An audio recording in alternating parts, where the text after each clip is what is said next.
Hello dear students, कैसे हो आप सभी। आई होप कि बहुत अच्छे होंगे। तो आज के इस वीडियो में हम कक्षा 10 का प्रश्नावली 1.1 का प्रश्न नंबर 5 को सॉल्व करेंगे। तो देखिए, प्रश्न नंबर 5 में हमसे क्या कहा गया है। जांच कीजिए कि क्या किसी प्राकृत संख्या n के लिए संख्या 6 की घात n अंक 0 पर समाप्त हो सकती है। तो देखिए, इसका सॉल्यूशन हम कैसे करेंगे। सबसे पहले क्वेश्चन को ध्यान से समझिए। आपको ये तो पता ही होगा कि प्राकृत संख्या कौन सी संख्या होती है। तो प्राकृत संख्या यानी कि नेचुरल नंबर हमारी वो संख्याएं होती हैं जो 1 से स्टार्ट होती हैं, जैसे 1, 2, 3, 4 इसी तरह से आगे चलती जाती हैं। ठीक है, तो इन्हें ही हम प्राकृत संख्या कहते हैं। तो हमें बोला है कि 6 की घात n अंक 0 पर समाप्त हो सकती है, ये हमें जांच करना है। तो 6 की घात n का मतलब क्या है कि ये 6 हमने लिखा, n हमारा क्या है, प्राकृत संख्या। तो n की जगह पर अगर हम 1 लेते हैं तो इसका मतलब क्या है, 6 की घात 1 का मतलब 6। तो क्या ये 0 पर समाप्त हो रहा है, ये तो 0 पर समाप्त नहीं हो रहा। अब हम 6 और n की जगह पर इस बार प्राकृत संख्या 2 ले लेते हैं। तो ये हमारा 6 की घात 2 का मतलब क्या होता है, 36। तो क्या ये 0 पर समाप्त हो रहा है, ये भी नहीं हो रहा है। इसी तरह से अब हम 6 की घात 3 लेंगे तो वो भी हमारा 0 पर समाप्त नहीं होगा। इसी तरह से 6 की घात 4, 6 की घात 5 इसी तरह से आगे तक हम करते जाएंगे तो ये हमारा बहुत ही लंबा प्रोसेस हो जाएगा।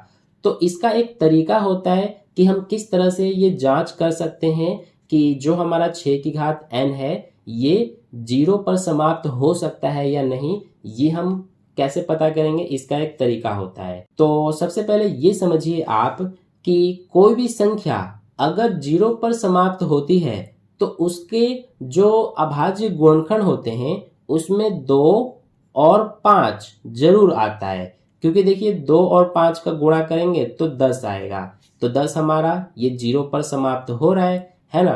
तो इसीलिए मैं आपको यही समझाने की कोशिश कर रहा हूं कि अगर हमारा कोई भी संख्या 0 पर समाप्त होता है तो उसके अभाज्य गुणनखंड में 2 और 5 जरूर होते हैं।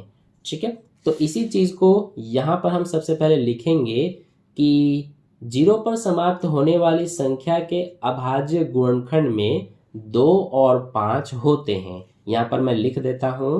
तो ये हमने लिख दिया कि 0 पर समाप्त होने वाली संख्या के अभाज्य गुणनखंड में 2 तथा 5 होते हैं।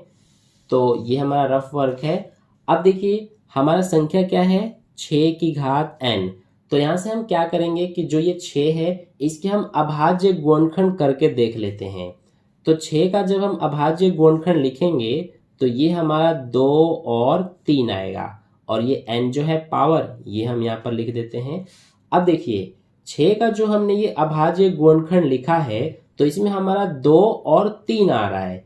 ठीक है, तो मैंने अभी आपको क्या बताया कि कोई भी संख्या जो 0 पर समाप्त होती है उसके अभाज्य गुणनखंड में 2 और 5 होते हैं। लेकिन 6 के अभाज्य गुणनखंड में तो 2 और 3 आ रहा है। 2 तो आ रहा है लेकिन 3 आ गया, 5 नहीं आया। तो इसीलिए हम क्या कह सकते हैं कि 6 की घात n ये हमारा n के किसी भी मान के लिए 0 पर समाप्त नहीं होगी।